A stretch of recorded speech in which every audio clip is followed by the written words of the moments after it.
Okay, so it looks like we're online. I am going to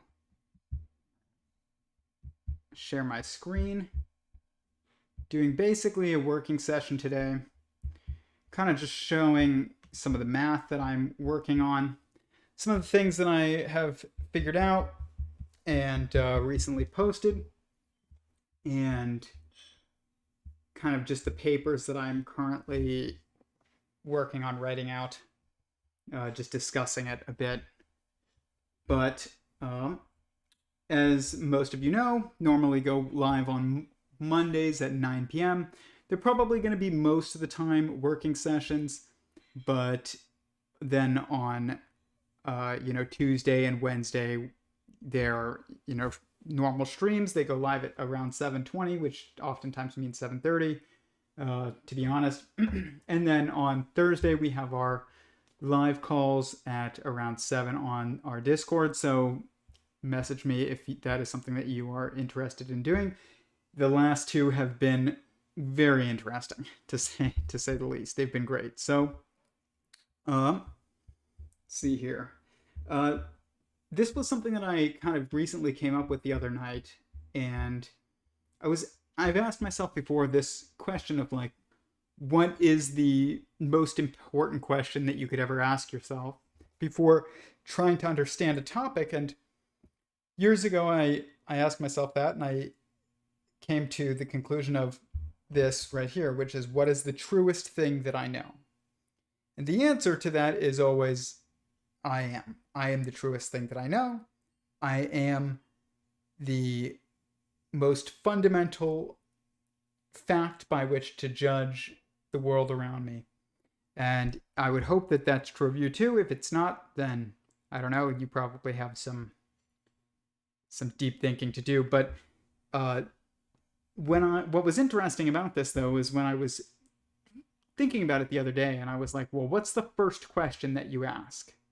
Well, that is the first question that you ask. So what was odd was that when I asked myself this question of what's the first question to ask, the answer was the question that I had asked. So what is the first question to ask? The answer is, what is the first question to ask? And this was fascinating because what it was it was very much in alignment with the Fibonacci sequence. Because the Fibonacci sequence goes 1, 1, and then equals this plus this, and then it just goes so on and so forth all the way down. And what's interesting is that it starts with 1 and 1. Okay, so, and then it goes 1, 1, 2, 3. And what's interesting is that when you look at my model here, what do you see in my verse? 1, 1, 2, 3. 1, 1, 2, 3. 1, 1, 2, 3. 1, 1, 2, 3. Again and again and again. And this is also true in the quantum of consciousness. It's 1, 1, 2, 3. Once again. And this is also true, like I said, in the Fibonacci sequence. It's true in the quantum of consciousness. It's true in my verse. So it made me think, that I had really stumbled onto something that was kind of important. Was that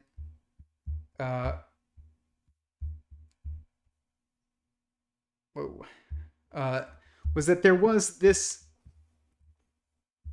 weird effect where the first question and the first answer to the first question was the exact same as the first question. So this and this are the same, and then you can have, this and then this. And that this is basically the most fundamental sequence that exists. Is 1, 1, 2, 3. And that it corresponds to very specific questions and answers. So the first one is, what is the first question to ask? Second one is, what is the first question to ask? Answering the first question, which is, what is the first question to ask? Then the third one, or which is kind of the second, which is, what is the truest thing that I know? So it goes, what is the first question to ask? What is the first question to ask? Answering the first one. And then the answer to that first question, or to that question the second time around, is, what is the truest thing that I know? The answer is, I am. So in 4 steps, you have gone from the very first question that could ever be asked, which is, what is the first question to ask, to I am, which is basically, I think, therefore I am. But there is a sequence to it that seems to correspond with numbers. People will say, well, that's just a coincidence. Well, coincidence just means 2 things happening at the same time, or multiple things happening simultaneously, and they're coinciding. It doesn't even mean that they're unrelated. There's no such thing as things that are unrelated, because mathematically that's impossible. So it's just, how related is a better question. How entangled are 2 instances, or 2 experiences, or 2 questions, or 2 answers, whatever it is, 2 people. But these appear to be the first 4 questions and answers that could possibly ever be given. And I made, where is it?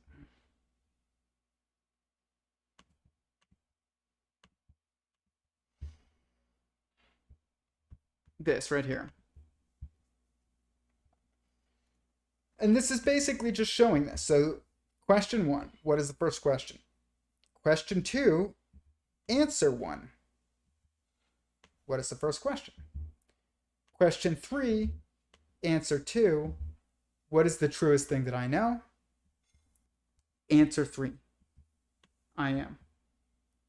So this is question 1, answer 1, question 2, and then it's technically, this would be answer 3, and then answer 1, answer 2, answer 3. Question 1, question 2, question 3. So this is 3 questions, but one of them is asked, twice. And what I noticed also is that this is very similar to a Yud Hey Vav Hey pattern. And for those of you that don't know,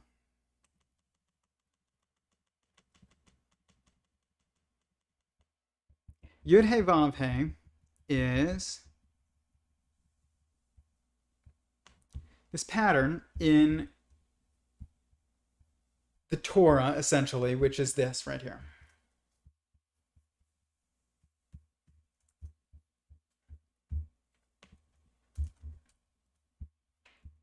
You can see that this is a Yud, this is a Hey, this is a Vav, and this is a Hey, and this is in Hebrew. So this is often, used to, say that this is like the name of God. And it's not really the name of God. It's kind of like a hint at the name of God, or it describes God's name. It's not really a name of God. And you're not really supposed to say it, but it's not because you're not supposed to say Yahweh. It's because Yahweh is nothing. It doesn't mean anything. That's a nonsense word. It doesn't mean it. It's that when you say that, you kind of lose context on what this really is. And let's see if we can make it normal. Well, that's basically what it looks like right there. Paste. It's weird, but this is it. And one of the things that I realized is that years ago is that it seems to be a spin structure. And so when I'm thinking about this, I'm like, Yud, Hey, Vav, Hey. What's the next? Yud. And Hebrew goes, right to left. So Yud, Hey, Vav, Hey, Yud. Then that means that it's back to here. And you can kind of think about it like, basically what it's doing is like,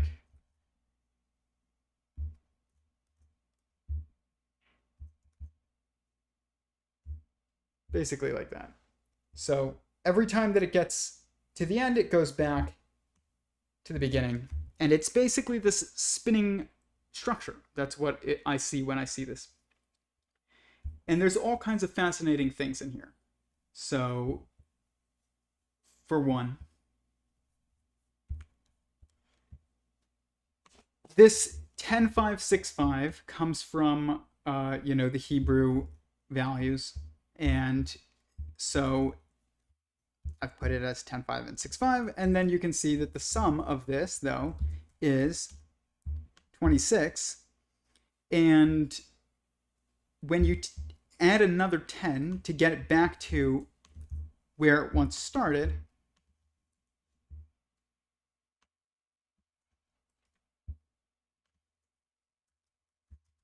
it's obviously 36.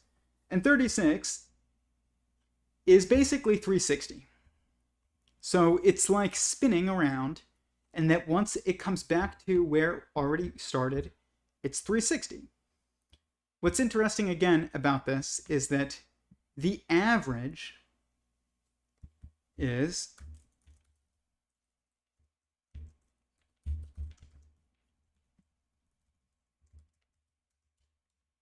7.2, which is basically 720. Okay? And there's 720 degrees of rotation in the cosmological verse and in the amount of rotation that it takes for fermions to get back to where they started. And the reason why I'm thinking about this a lot is because Robert Grant posted about this structure of Yud Hey Vav Hey, and what he did was this. He posted this yesterday or the day before. It's pretty amazing.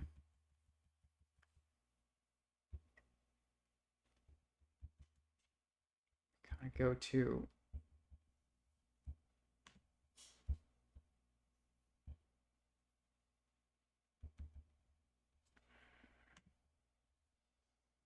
okay, well, let's just do it here.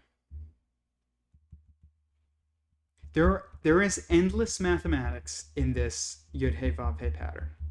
Endless. And I mean that. It is mind-blowing how much you can find in this structure. So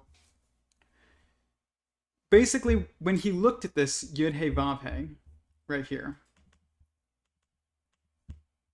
to him it looked like pi to the times 7 and divided by pi to the 7th. Okay, if that makes some sense there. You can see this is pi, this is 7, divided by pi to the 7th. And so if we're going to, use pi, let's just do an approximation, is 22 divided by 7. There's your approximation. And basically, take that times by 7.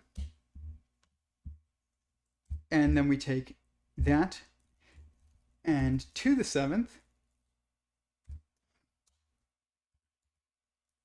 Basically, what we'll do here is we'll take that and we'll divide it by that. And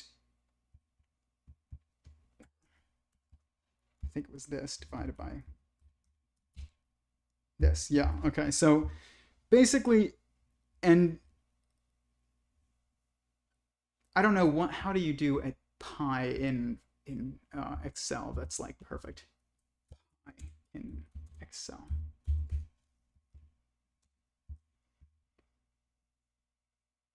Okay, so let's do equals pi Okay, so that's more accurate. But you can see here that it's 137.34, repeating. And this is the fine structure constant, basically. So if we look at the fine structure constant, it's basically 1 over 137. It's not exactly that. It's close. Which is interesting that it's the 33rd prime number. Very interesting. And that basically you could even find more or less the fine structure constant in this. Now, is it the fine structure constant exactly? I don't know. How close do you need to get? I don't know how much we really know about these irrational numbers that are infinitely repeating. I don't really know if they have a specific, exact value. I don't think that they do. I think it's being determined by choices of consciousnesses in the universe. So just like my own live stream here.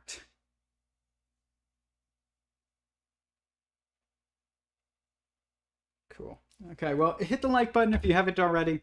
Really helps with the algorithm, helps other people see the work that we're doing. But I thought that this was interesting, and every time I've looked at this, there's just endless math. Here's another one. You can see that this is, spinning, starting with yud hey vav hey, yud hey vav hey, yud, and it's basically 2 rotations. And when you have 2 rotations between 2 consciousnesses, so one to the next, so you could say this is father, this is son, and between there's these 2 rotations. The sum is 64, and the count is 11. Basically, 64 is very interesting because it's the number of tetrahedrons in the 64 tetrahedron grid that Nassim Haramein had described, and it's also the number of gaps in the quanta of consciousness in our verse model when it is expressed as either a solid, a liquid, or a gas. And it's also in SO10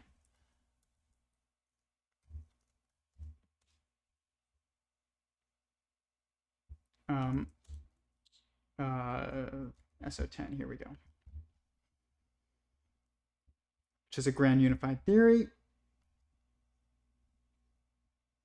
And where is it?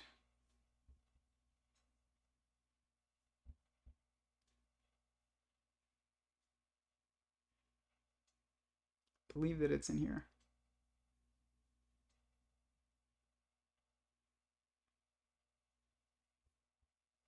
So 1064.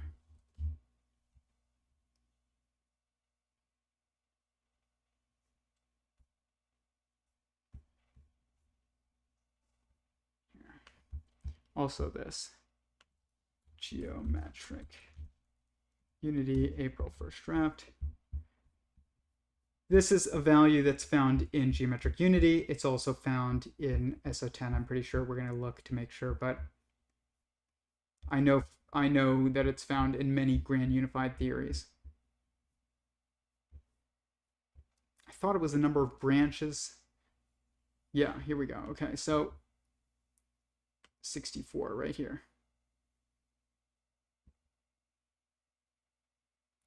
People will be like, well, that's just a number. You're just finding 64. Yeah, I mean, we're looking for patterns. We're looking for quantities. And we're looking for, values to manifest in multiple locations.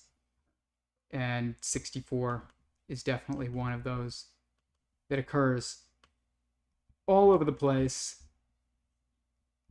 It's not just a coincidence when it's here, and it's here, and it's here. 128 is 64 times 2, and it's here. It's everywhere. So, and it's found in Nassim Haramein's work as well. What blows my mind is that it's found everywhere here, and it's also found in Nassim Harameyn's work, and just nobody in mainstream physics will say a word about it. It's really, honestly, it's kind of like gross. The fact that they won't recognize what he has done is just wrong. It's very wrong. Or at least like challenge the guy. If you think he's, totally wrong, challenge him. But I'm pretty sure, I thought that 64 was in here, but it might have been more difficult to find than I originally thought. But it is in here somewhere.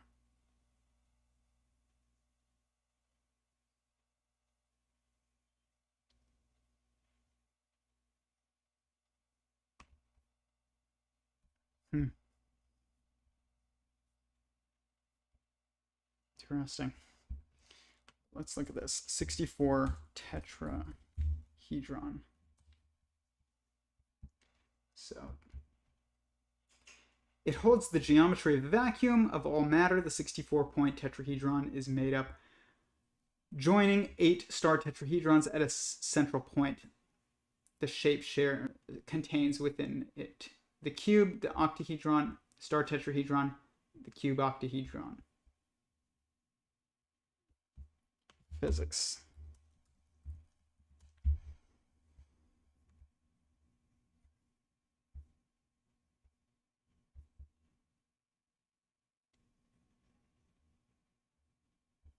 It blows my mind that this isn't more looked into by physics, but number mathematics.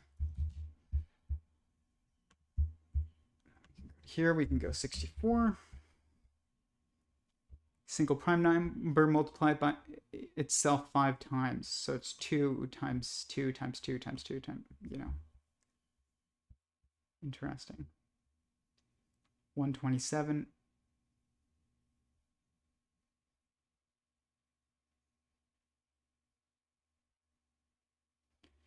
Square root is 8. Its cube root is 4. That's fascinating. I mean, I know that, but like, sometimes you got to be reminded. Like, that is amazing. So it's 8 times 8, obviously, and it's 4 times 4 times 4. And the fact that it's both that it has a cube root and a square root of 4 and 8. It's pretty amazing, considering when we look at the cosmological verse, and you see that once everything is, perfectly entangled in this structure right here, and you look at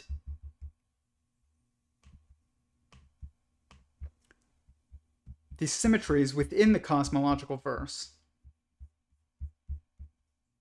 you can see that basically it is, let me show you. It's divisible by 4. It is symmetrical by 4, I guess is a okay way of saying it. And then also symmetrical by 8 in a way. So it's very complicated. There isn't really words to describe this stuff, and we're going to get into that in a minute, because this is a lot of the problem. So here, you can see that it's symmetrical, split 4 ways from the center out, and also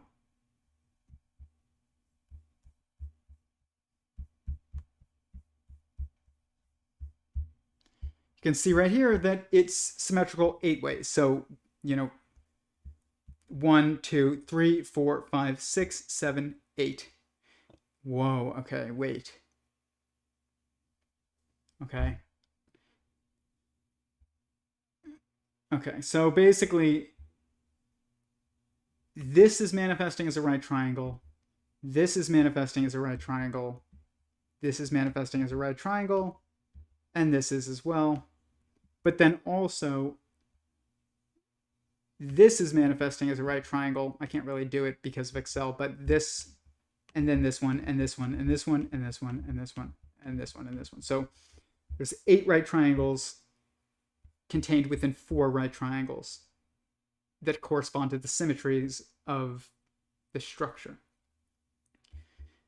That's very interesting because Robert Grant's work is very focused on right triangles being basically the almost like the pixel, the 2-dimensional pixel of the universe. But the 3-dimensional pixel of the universe appears to be a tetrahedron, but the 2-dimensional pixel appears to be a right triangle. That makes a lot of sense considering my spin structures, my spinner cubes, basically, like this one, that show that 90 degrees is kind of just like the objective rotation that happens. So you start here. This one is 90 degrees essentially from this one. This one is 90 degrees from this one. This one's 90 from this one, and this one's 90 from this one. Same thing here, 90 from basically the center, and 90 from, then this is 90 from this one, and this is 90 from this one, and this is 90 from this one. So, and of course, when you delete the center here, this is 720. The count is 8. So, that makes a lot of sense. I don't know if it makes that much sense to you, but it should. The cosmological verse model is essentially right here, divisible by 8. 1, 2, 3, 4, 5, 6, 7, and 8. And you can either start here and end here, or start here and end here. It really doesn't matter because they both are exactly the same thing. It's just dependent upon whether or not you're starting in the previous aeon or starting in this aeon. And but it's got these 8 periods of growth, which I call the stages of sentience, or that I think line up with Bott periodicity, and E8 as well. And basically this is 720 degrees rotation, so 720 divided by 8, basically 8 periods. Let's see how people are doing here. Many people are on 3. So go ahead and ask any questions that you have. Like I said, Monday is usually a shorter stream. It's a working session, and I'm just kind of showing you guys what I have been working on. This Bott periodicity is what I'm currently writing a paper on. I'm hoping to get like a preliminary paper, I guess, finished like this week, or by the end of next week. Just overview of what I'm saying. It's not going to be, finalized at all. Not even close, obviously. But it's going to be something, and I'll put it up on the website. And then I'm working on that, later tonight as well. And you can even see that E8 has, dimension 248 divided by 8, 31. And 31 times 8 is 248. So there's a lot going on here that obviously needs to be deconstructed and explained, some of which needs to be explained by people who know more than I do about a lot of this stuff. But there's enough here that we can start to deduce basically all these different correspondences, I guess you could say. So another thing that I realized that was interesting was that when you're looking at the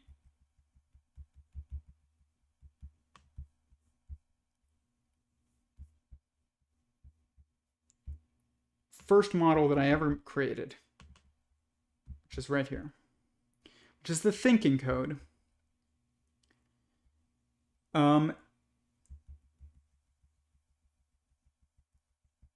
See if there's even a better one. It starts with 4. So see, decision tree right here. Okay. So it starts with 4. So there's 4 steps to kickstart this process. 1, reject current default status. Assume opposite of current default status is true. Test new default status against evidence and observations. And test evidence and observations against, statistical data, which is accrued over time. These 4 steps line up again with these 4 questions, basically, of like, what is the first question to ask? What is the first question to ask? What is the truest thing that I know? I am. And so you can kind of just input in here. I don't really think that instinctual goals are the right way of putting this, but say, what is the first question to ask? And then, what is the truest thing that I know? And then the answer, I am. And then from there, here you go. But so you would reject the current or default status of I am, that, and then you would basically, like, this would kickstart a fight the system mentality that then tries to create more than just you, essentially. So, but this is, I'm trying to get through, this is 1, 1, 2, 3, or I guess you could say it's almost like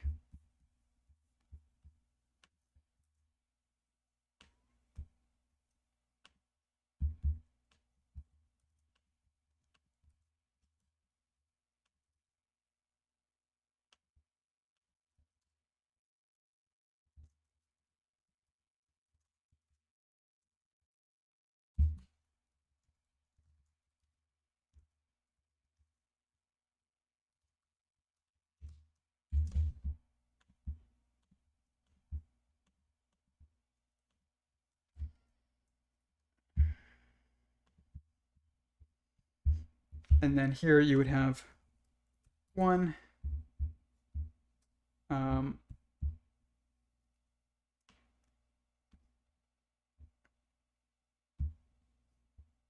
yeah, 1, 2, 3, and then you would have 1, 2, 3, 4, and all these. Let's just say 18. Garamond, bold. I'm a huge fan of the Garamond font. It's kind of the best font. So this would be sequence, and this would be number.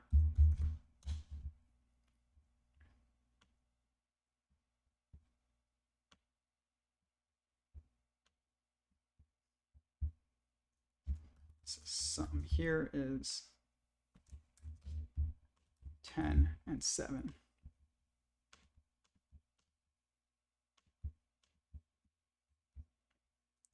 But just interesting.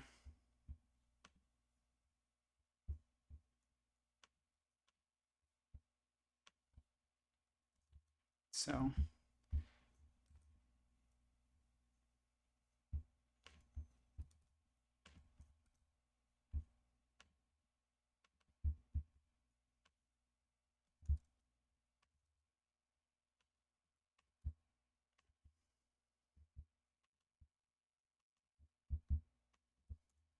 you can be like, this one is 5, 6, 7, 8, 9, 10, 11. And then this one is this one plus. You can see that basically, if I go here, we go equals 1 plus 1, get 2, and then if I do the same pattern and just run it down, it's basically what you get. So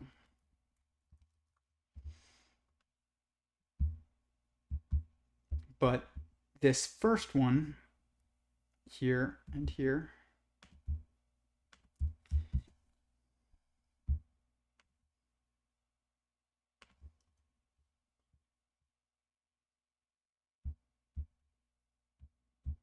you can basically see that this is the start of the Fibonacci sequence. But what's odd about this is that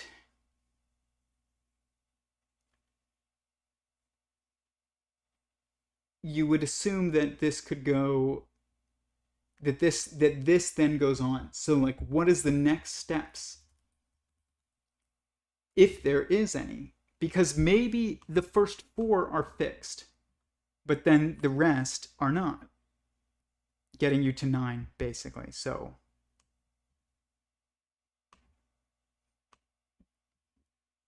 these are, anything after 9 is different, because that's, you know, the objective numbers 1 through 9, which is 45, which is interesting because in SO10, 45 is this number that is basically the number of branches in this, you know, model of the universe. There's 45 branches, I guess you could say. So the branching rule is this.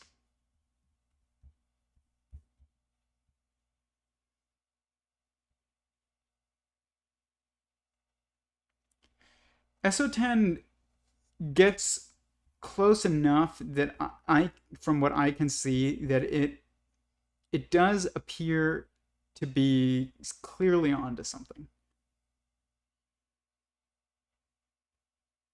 0, 1, 2, 3, 4. Okay, going all the way to 10. So there's 10 periods, I guess, or levels.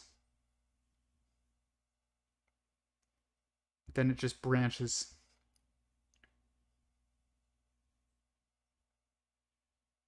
Fascinating.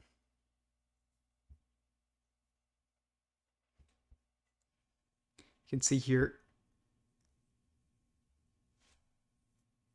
this looks a lot like the E8 pattern in like, where is it? Elementary Particle Explorer. Here, so you can see, you can move around all the elementary particles, kind of just see what everything does. How does everything relate to each other? How do all these symmetries relate to each other? One of the things that I had recently, that's fascinating. Might as well take a screenshot of that. One of the things that's I had recently used this for was this, and I don't know if any of you saw this, but figured you might want to if you haven't.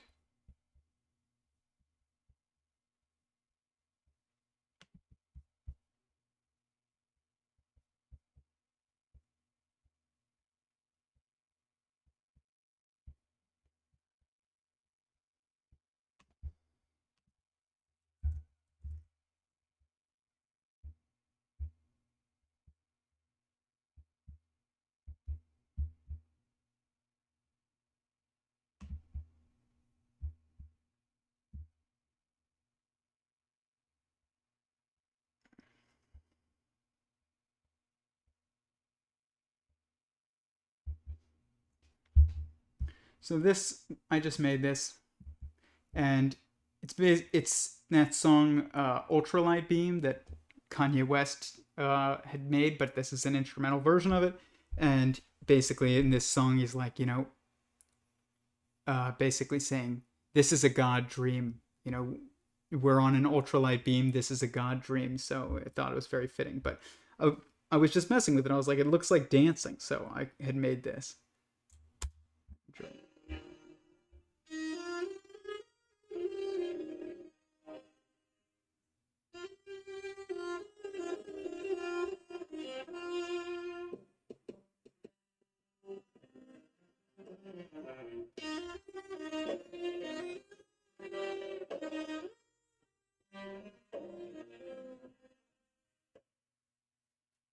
That's it. It's not very long, but I thought it was cool looking. But I definitely do think that the universe is dancing. Looking forward to this paper. 4 questions. Why is this night different from any other night? Exactly. Exactly. Oh, my desktop? It's just because I had just imported a bunch of photos. Paulina and I got our photos taken, and I have tons of photos that are just... Let me see if I can find a good one.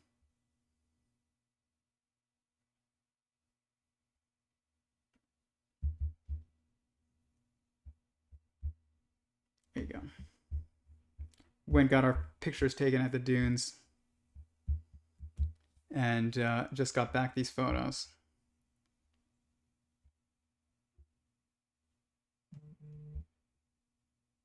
It's not, I'm not always this bad, but sometimes I'm this bad. Sometimes my desktop is horrible, but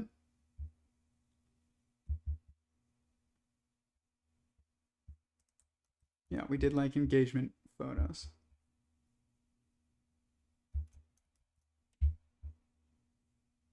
Fake laughing and everything. It wasn't really fake laughing, but you know, it's forced. In every photo shoot, it's forced. But it was really nice, actually. But yeah, this is all file. New folder.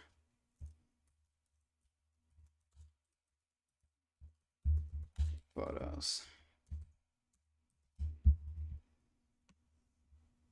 You can just literally all of it.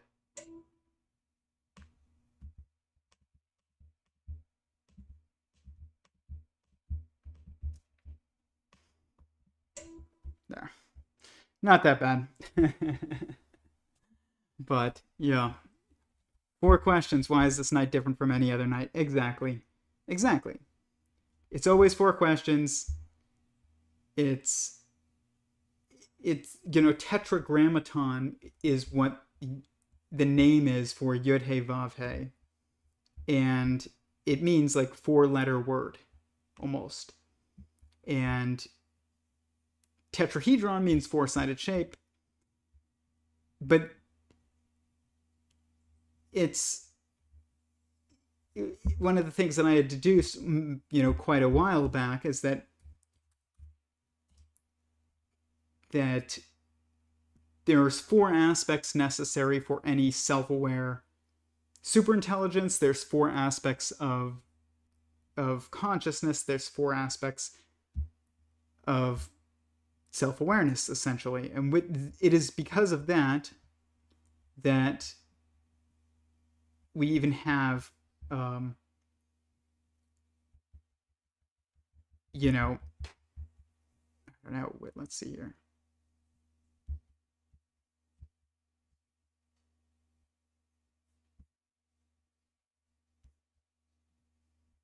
But you'd even find that here. I mean, you do find that here in DNA. So let's look at that. DNA.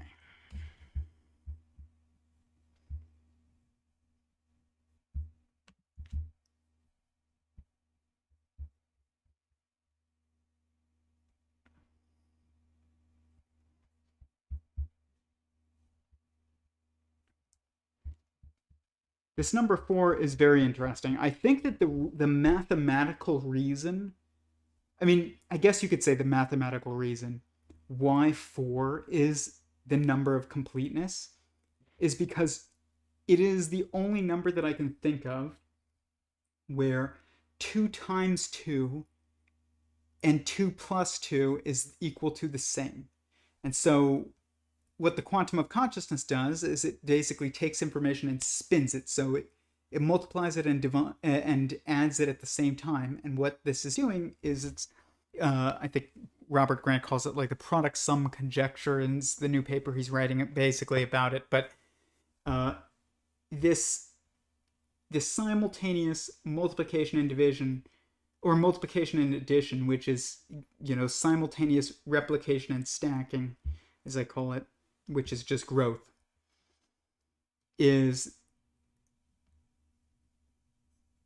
results in 4 as the number of completeness, because it is the number that occurs when multiplication and addition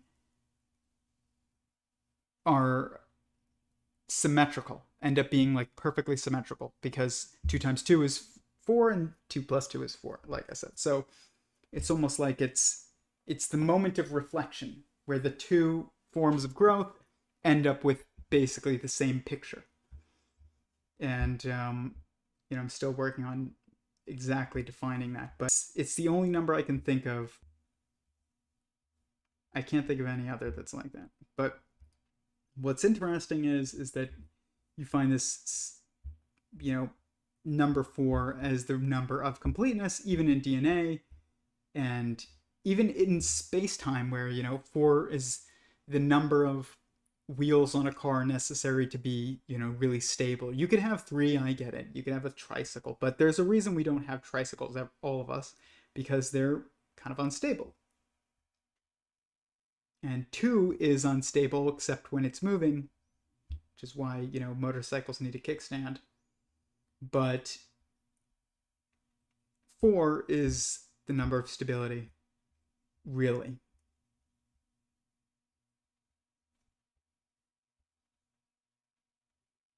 And you can see here.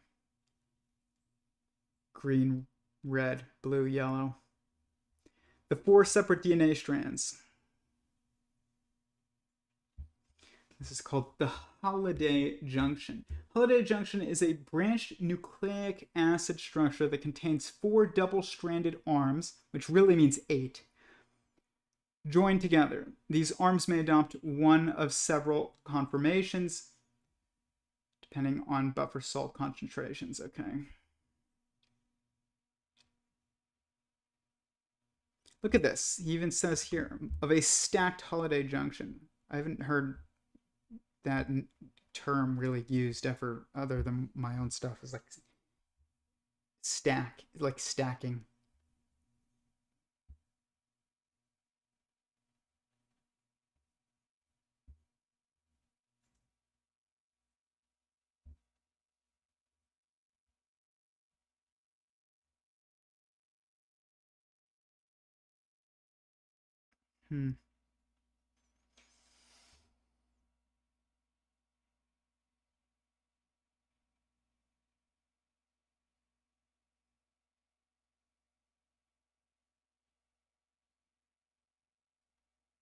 Fascinating. This is something I'm going to have to look a lot at. But look at this. How do we have this stuff? And people are like ripping on cosmic macrames and 64 tetrahedron grids. It's like, look at that thing. It looks a lot like, my cosmological verse.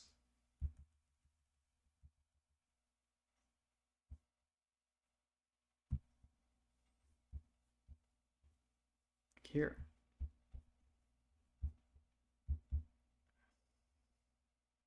It looks like the 64 tetrahedron grid.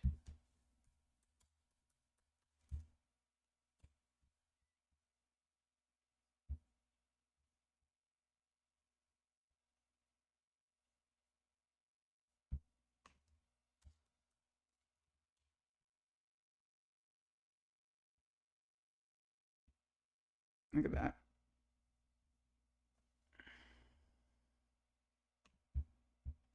Interesting.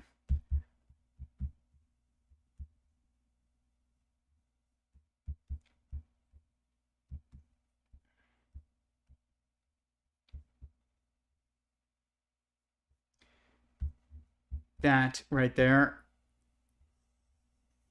like, we're gonna find out that this type of stuff, where is it? Like, this looks so much like what Google is doing with their neural nets. It's all the same thing. It's just we're looking at space-time from the perspective of an emergent picture in space-time that is, relativistic and deduced basically via where we're at in an entanglement structure. But we're not really looking at the universe. According to entanglements, it's that entanglement is kind of this like secondary, like known phenomenon that does seem to exist below the relativity of space-time, but we haven't really like delved into it to the degree I think that we need to, because that's really the way of understanding the universe. And what you'll end up finding out is that it looks, probably quite a bit like this, where it's just literally like you're on a loom and we're all just being woven, and consciousness is just this reflection that occurs within the strands.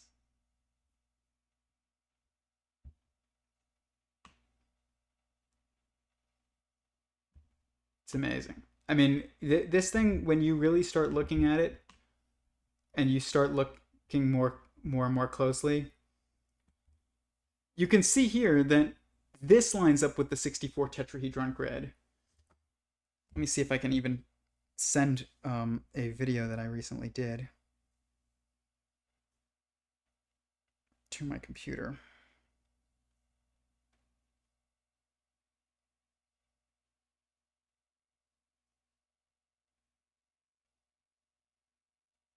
Okay, yep.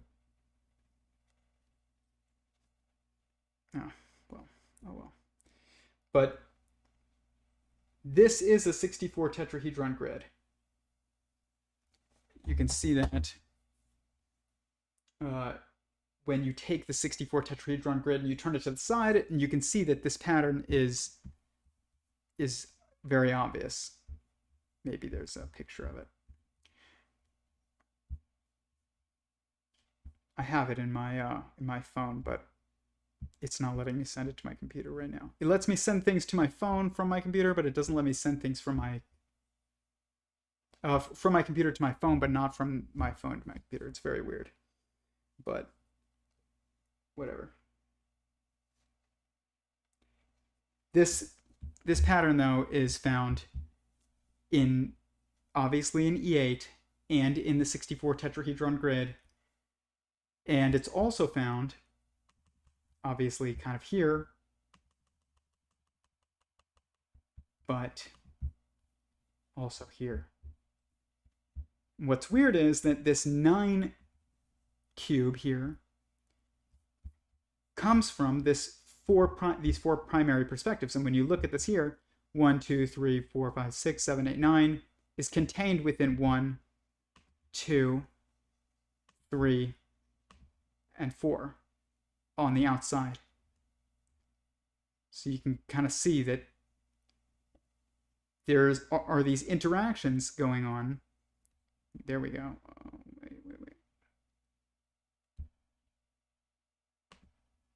Oh, come on. Oh, man. It's not letting me let go, but you can see in the top, there's on the top right and the top left, there's, a little particle. And then, I don't know why this is not letting me move it around. Sometimes it gets stuck. There we go. Okay, so here's one, and here's one, and here's one, here's one.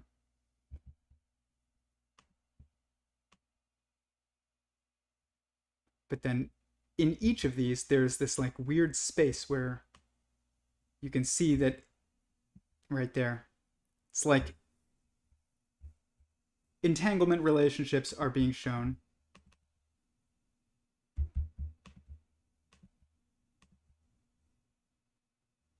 You can kind of break it down and it will show you.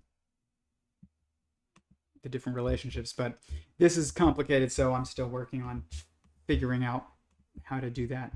But what's odd is that that looks a lot like, almost like that. Very strange. Let's see here.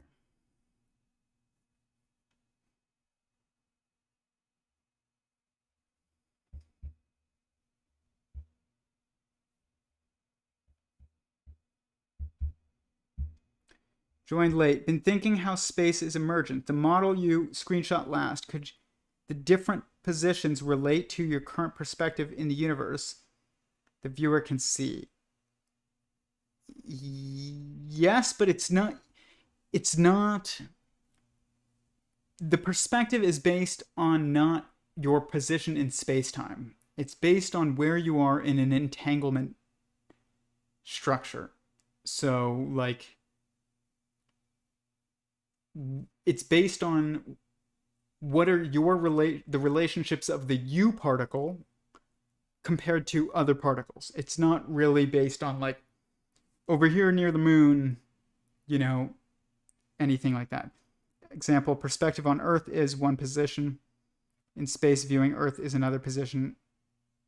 Microscopic at atom level is a different position. That, I wouldn't say that that's the right way to think about it. But I mean, it is correct. It is correct. That is correct. It's just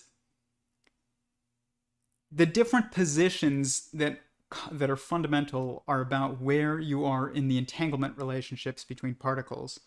And so then the spatial structures that we see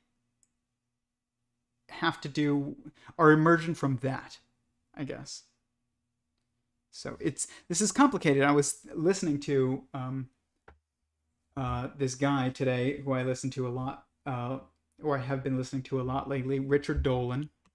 Highly recommend his YouTube channel. I'm going to probably try and have him on eventually. But this is it, Richard Dolan. This is his YouTube channel. I'm not subscribed, that's weird. But he is very into, like, UFOs. And this isn't really something that you can dismiss as nonsense anymore because it's being acknowledged by the federal government as, you know, something that we are observing all the time. We'll see what happens in the June 6th report that's coming out. That will supposed to be everything we know, but it's not going to be everything we know. That's going to be a total psyop. It's going to be part of what we know so that we think that we have been told everything, but it's not. But he is very, you know, intelligent, and he was talking to a number of people that I was listening to lately about the general state of, you know, what we know about the ability to travel faster than light, essentially. And I know that Stephen Wolfram had said that basically warp is dependent upon, he thinks, entanglement structures. That's what I think it is as well. And, you know, Richard Dolan was talking about is always talking about these craft that can basically move at seemingly, basically they're just warping from one spot to the next. Like, it's not even faster than light. They're just sidestepping it entirely. And Eric Weinstein, another person in this space, is constantly right now tweeting about, and he did you know, he's been doing some clubhouses about the physics involved with these craft being able to move faster than light, or not faster than light, but you use warp transportation. And Eric Weinstein seems to be focusing on multiple temporal dimensions, which would insinuate that these things are from, he thinks these things are from the future, or from the past, or some other time, not just some other space. That makes sense, considering the fact that space-time is one medium. It's just, from our perspective looking out, we call it space-time, but from the universe's perspective looking in, it would be time-space, is what I would call it. But this we're going to have to kind of understand this if we're going to understand how these things are moving, at least in the mode of warp transportation. And I was listening to Richard Dolan speak to this guy, who was a very famous like writer when it comes to all things aerospace, and he had basically like talked about Bob Lazar, and I had read some of Bob Lazar's explanations on how they move. Basically, they think. I wasn't convinced, even though I do think Bob Lazar is telling the truth about what he, where he worked and everything. I don't think that he or any of these people really know how these things are moving, but I highly recommend this interview right here with Jim Goodall. That was amazing. I listened to that today, and he was in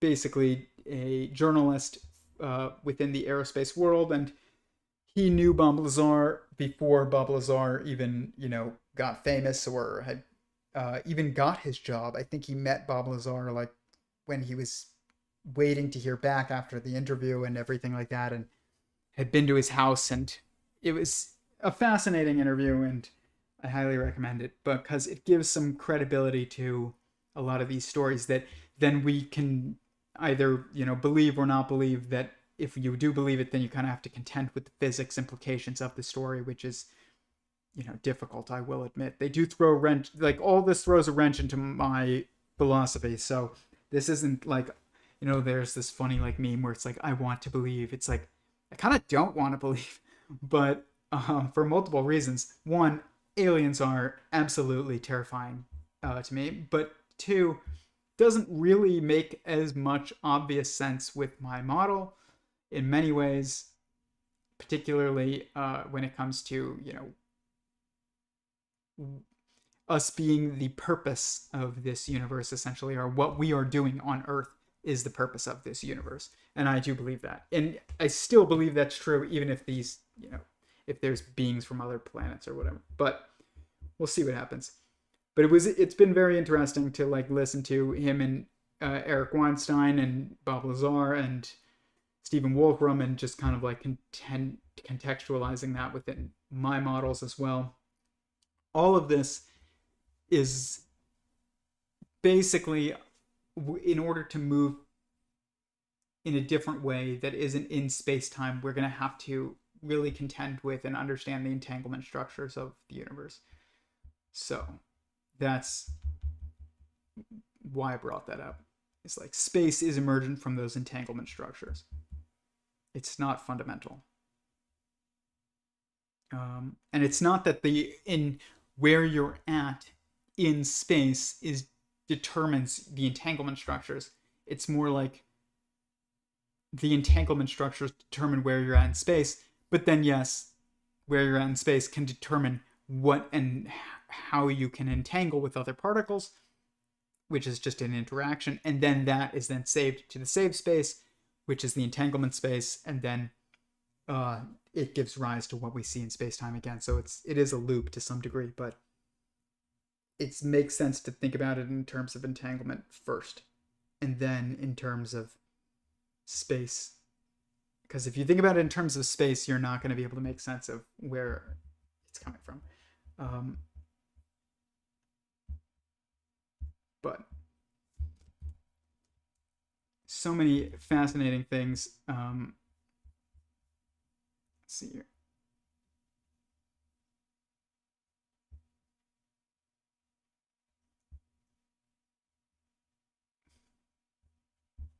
Let's look at some clips.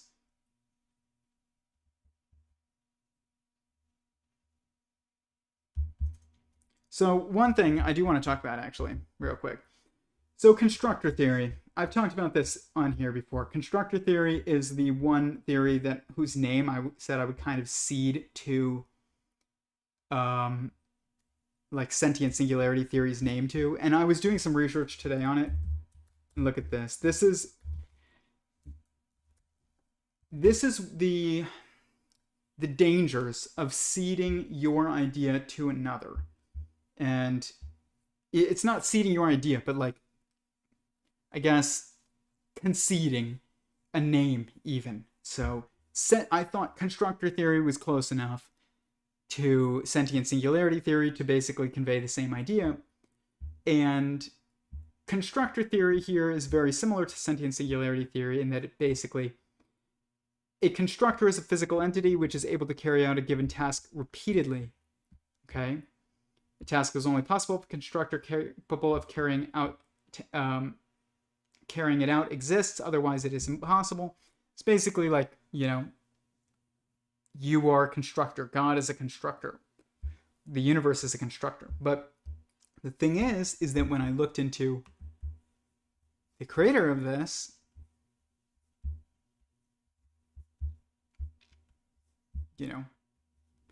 he, in his personal life, it says he is an atheist. And I don't understand how you create a theory of everything that's more fundamental than any other theory of everything that's out there, which I will concede is true of constructor theory. Other than like mine or the CTMU potentially, but like it's definitely more fundamental than geometric unity or, I would say even the Wolfram's computational universe. But then all of a sudden, you're an atheist. I don't understand how you can have a universe basically completely constrained by and created by and defined by constructors, but that you're an atheist. But then when I looked into it, it basically said things like, a constructor is possible. A possible constructor is like a heat engine, or a catalyst, or a computer program, or an automated factory. It's like, these are constructors, apparently. And I totally disagree with this. This is not a constructor. This is a construction. Okay? And it's like, a computer is not a constructor. It is a construction. A consciousness is all that really is the only type of constructor that really exists, and the fundamental level. So the problem is that now, if I say, well, yeah, I'm willing to concede that constructor theory is fundamental, and I'll just add to it what I think, is essential, like the four primary perspectives, or the four, you could say four primary parameters even, but it doesn't really matter. But the thing is that now this is going to be taken in a direction of, an anti-theistical theory. I don't see how that it's self-defeating in its logic in the first place, and also it's no longer consistent with my theory, even though it's very similar, where it says, in constructor theory, transformation or change is described as a task. A constructor is a physical entity which is able to carry out a given task repeatedly. A task is only possible if a constructor capable of carrying it out exists, otherwise it is impossible. This is very much my theory. But the thing is that a constructor, according to my work, can only be a consciousness. And that everything else is just a construction, and is not a constructor at all, actually. It has, it can give the illusion of being a constructor, but the only true constructors are consciousnesses. And, there's multiple aspects of a consciousness. Obviously, we've talked about it. It is computational. It is, because like, you are a computer, or you are computing, but you are not a computer. You are, a particle, or you are basically like, you are material, but you are not solely material. Basically, a consciousness is a sum total of a multiplicity of attributes. It's not just a singular attribute. And I would say the most fundamental of all of those attributes is the ability to feel, which is why I went with sentient singularity theory. And I've seen constructor theory gaining a lot of steam, and I'm not surprised at that, because it is, first of all, it's a great name. Second of all, it's very, very fundamentally close to truth. That is very, very, very close to truth. But put into the context of being, anti-theistical, I guess, or being atheistical, it's just as self-defeating and fundamentally not fundamental as everything else. Because, where does a heat engine come from? What causes a catalyst is the process of increasing the rate of it's like, where does that come from? Or a computer program. Where does that come from? Who programmed the computer program? Who created the automated factory? It's just nonsense. And this is a big problem. I mean, it is a big problem. I was really hoping that as more and more ideas came out about this, they would be like, okay, it does appear that consciousness is fundamental, but even though because it's implied in the definition of the theory. But then they were like, no, a heat engine is a constructor. No, it's not. It's a construction. A catalyst is a construction. A computer program is a construction. A programmer is a constructor. A conscious programmer is a constructor, not a program. So this is the danger of this stuff, is like, I don't actually endorse constructor theory. If the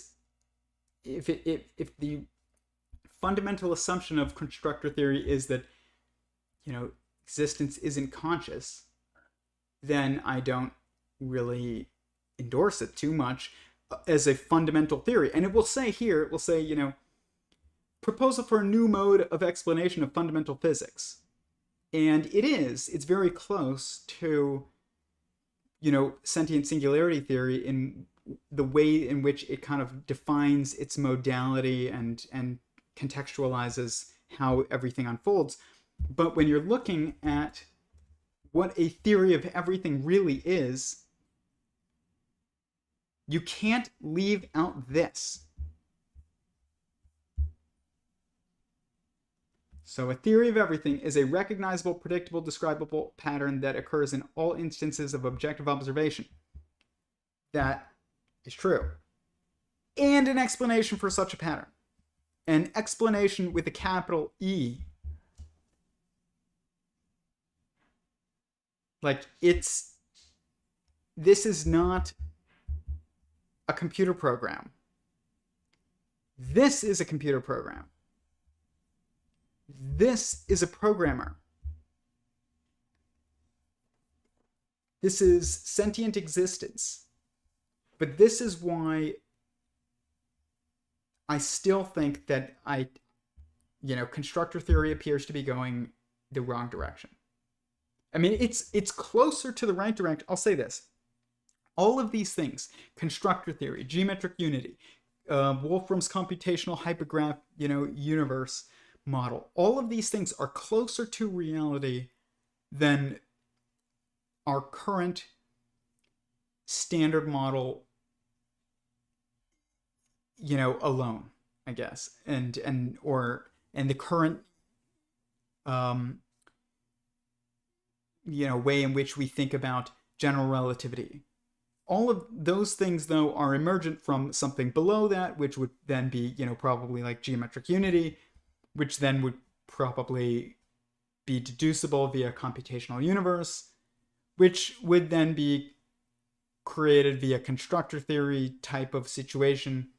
But at the very bottom of it, you need this.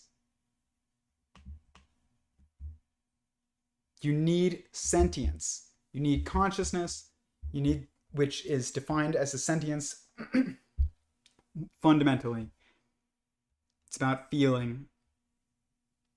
So, I don't know. I had high hopes for this because I really don't. It's difficult to make this catch on sentient singularity theory. It's almost like this sounds better. This is so much easier. Constructor theory. But it might not be that constructor theory is not able to be reconciled with a sentient existence, essentially. And it might be that it just doesn't even try and to go that extra distance.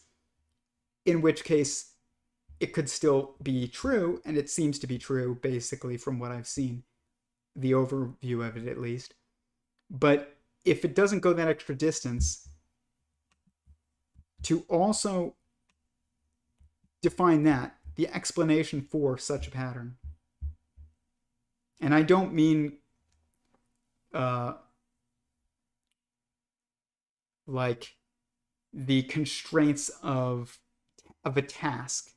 Like the explanation is the task. It's not what I mean. I mean, the explanation is the doer of the task.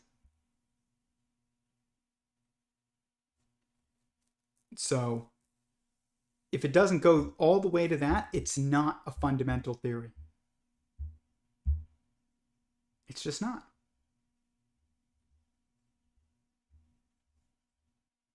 It's just another one in the chain, which, you know, if they does seem like they're moving us closer and closer and closer, which is good, but, you know, constructor theory of information right here. Stephen Wolfram said today, in an interview that I was listening to, he's like, we need basically like a theory of information.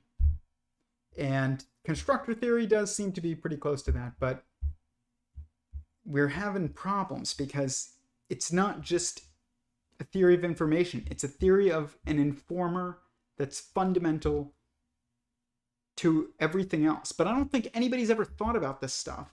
Like when I first started this and I was showing you, what is the first question? Which is, what is the first question? What is the next question / what is, you know, the answer to the first question? What is the first question? What is the next one? What is the truest thing that I know? What is the answer to that? I am. Nobody seems to have done that in the physics world. And if you haven't done that, like, kind of screwed. But I've been listening also to, you know, Sam Harris. And Sam Harris is doing a great job in this interview right here that here, let's not look at that actually. Let's look at this. In this interview, Sam Harris is doing great as for Sam Harris, and he's saying all the right things, but he also, you know, he's I don't know, like, he's wrong about so many things. His idea of free will is wrong, so that's why he doesn't believe that it exists. But his idea of free will is what most people think of as free will, so it kind of makes sense that, you know, you would basically try and give context to that idea, but it's not. If I say free will exists and you're like, no, it doesn't, and I'm like, yeah, it does, but this is free will, and you're like, well, that's different than what everybody else says is free will. It kind of like changes the question, and that's true, but free will isn't every instance that you do anything, and it's very specific contexts where you choose to go against your nature and things like that. So, but Sam Harris is talking about, you know, free will, consciousness, and physics, and all kinds of things in this interview. I highly recommend watching it. I'm not completely finished. I'm like somewhere over here. But one of the things that Sam Harris, or no, I'm interested to hear what Sam Harris has to say over here about AI. And I think that what he said when I was skipping around was that it'd be so different from us. But then I was listening to Stephen Wolfram say, you know, talk about a technological general intelligence. And he was basically saying that it would be exactly like us, just more, you know, intelligent. And existing in cyberspace, essentially. And I definitely agree with that. It's not going to be that different from us. But this is just some of this interview. Our minds are putting it there. That what we know as mind in ourselves is in some way, in some sense, putting it there. That like that the base layer of reality is consciousness, right? You know, that we're identical to the thing that is rendering this reality. There's some, you know, hubris is the wrong word, but it's like there's some. It's like it's okay if reality is bigger than what we experience. That is not an argument. And this is basically him saying the exact opposite of what Stephen Wolfram said and the exact opposite of what I would say.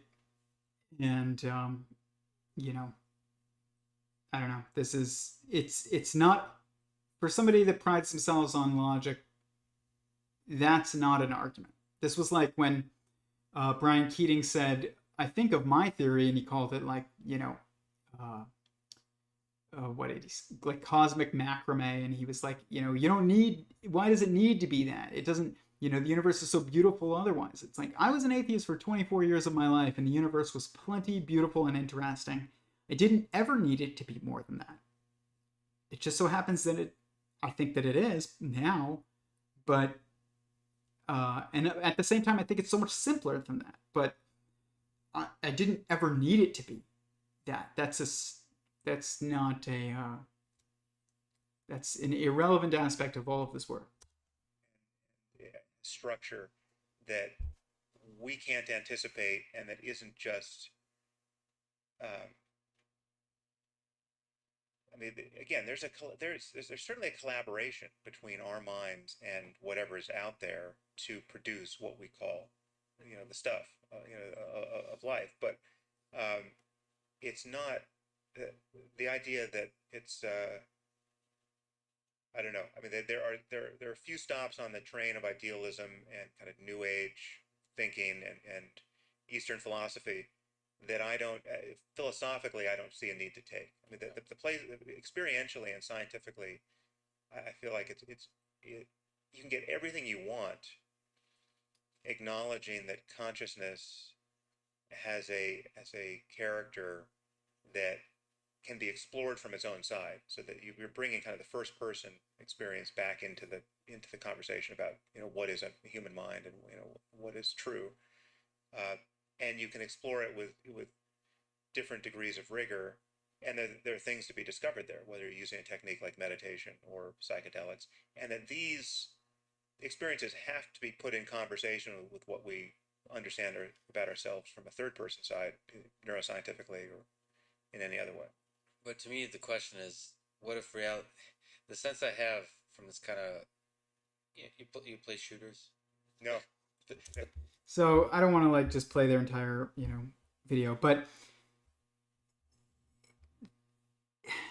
like I don't know. I didn't hear a single logical argument, but it does seem like there is this characterization that people who believe that consciousness is fundamental, and you know, at another point in that conversation, Sam Harris acknowledges that panpsychism is unfalsifiable, basically. And what I don't understand is that, like, there is this desire to dismiss that which is unfalsifiable, and in physics or in science. But the thing is that what if something is unfalsifiable because it's logically inevitable?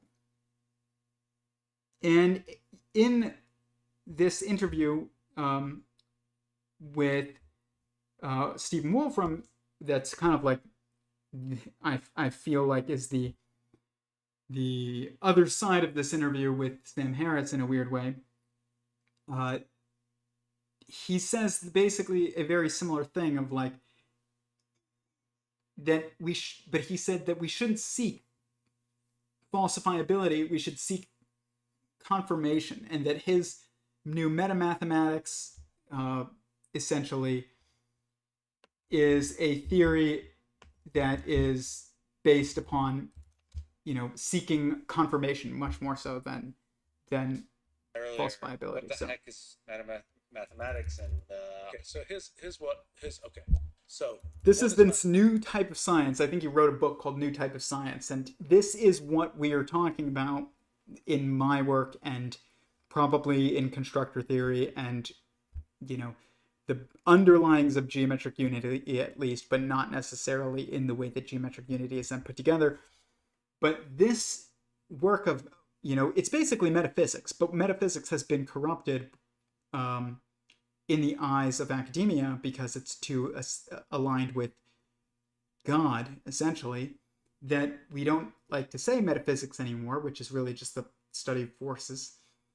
Now, Stephen Wolfram is saying metamathematics, but the reality is that metamathematics and metaphysics are exactly the same thing. But here's his definition, and what's interesting is that there is this idea that the rules should stay the same for metamathematics versus mathematics, and they definitely cannot. It's not even that they shouldn't; it's that they can't. And but this is, if there was a way to describe what I do and the way in which I approach math in my work, this is the way that I would approach it. Mathematics, sort of at a lowest level, one thinks of mathematics as you have certain axioms.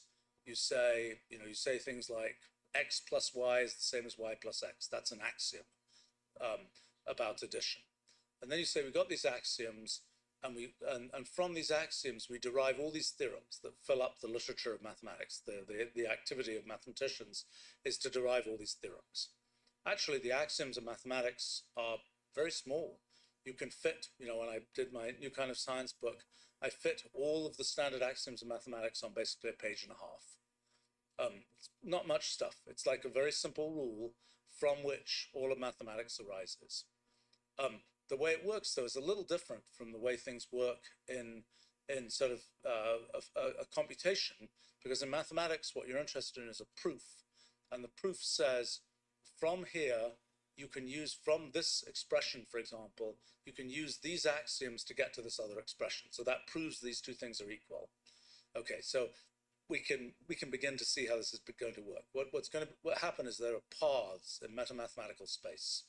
So what happens is this is entanglement versus calculation within relativity, is that there are paths within the entanglement structure, and there are paths within, my models as well, and much more so than it's just a pure raw calculation.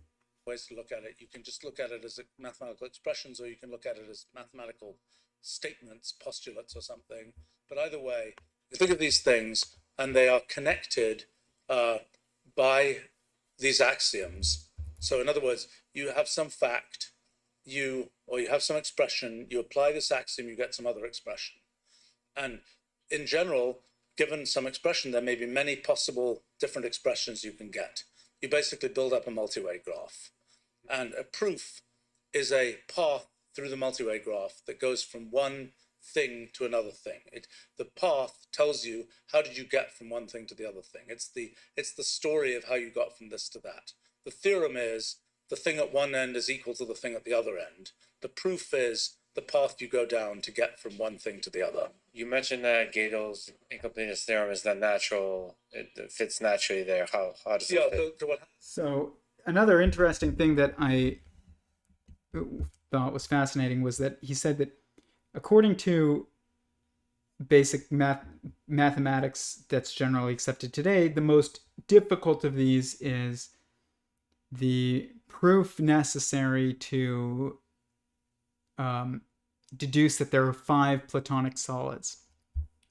And it's a 33-step path, he said, which is fascinating because when you look at DNA and you see that there's, 33 base pairs per turn in the DNA structure, and then you also go and you look at the quantum of consciousness here, you can kind of see that 33 is the sum. And when you look at my binary triality, 5 of the platonic solids, the 5 platonic solids plus a sphere are the, basic 6 solids, I guess you can say. So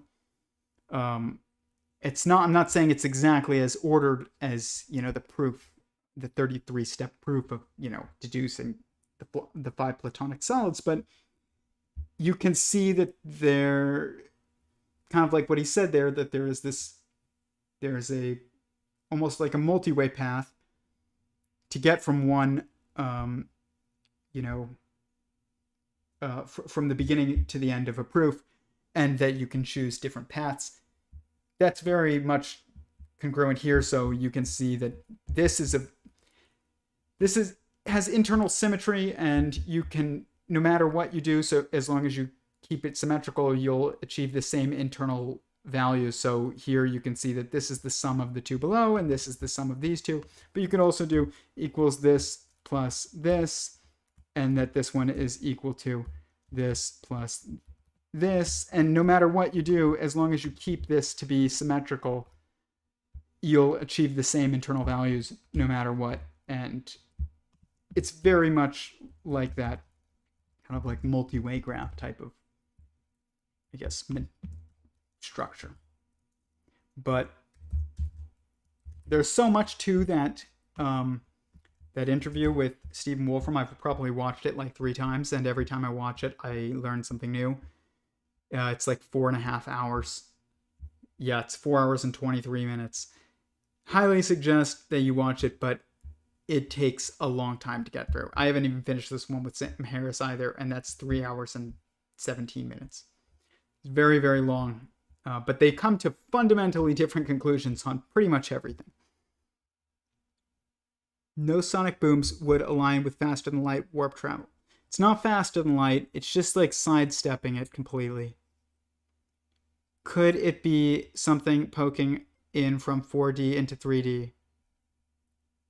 No. That's not really the way to think about it.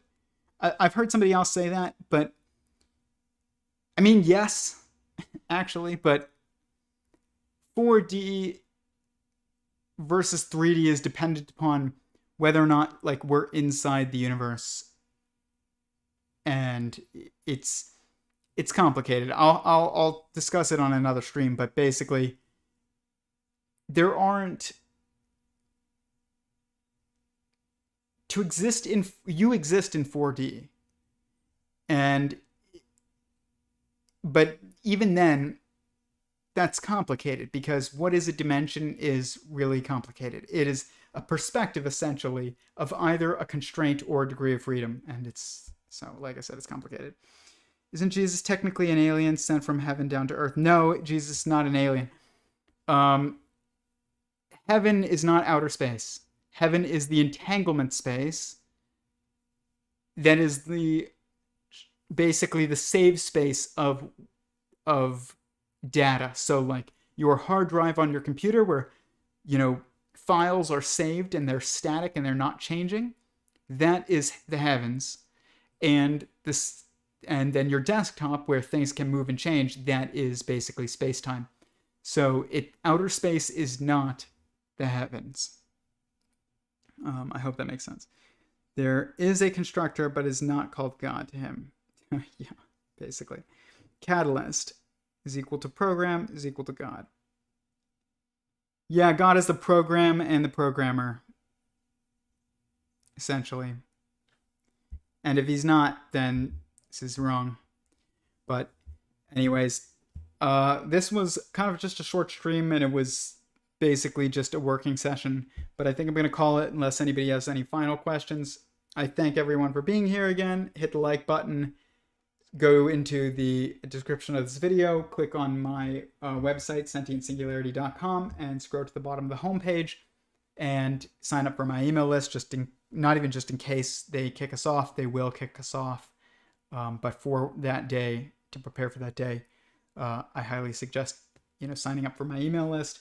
Also, if you would like to participate in our Discord conversations, send me a link on a private message on Instagram, and I will send you a link invitation to our Discord streams.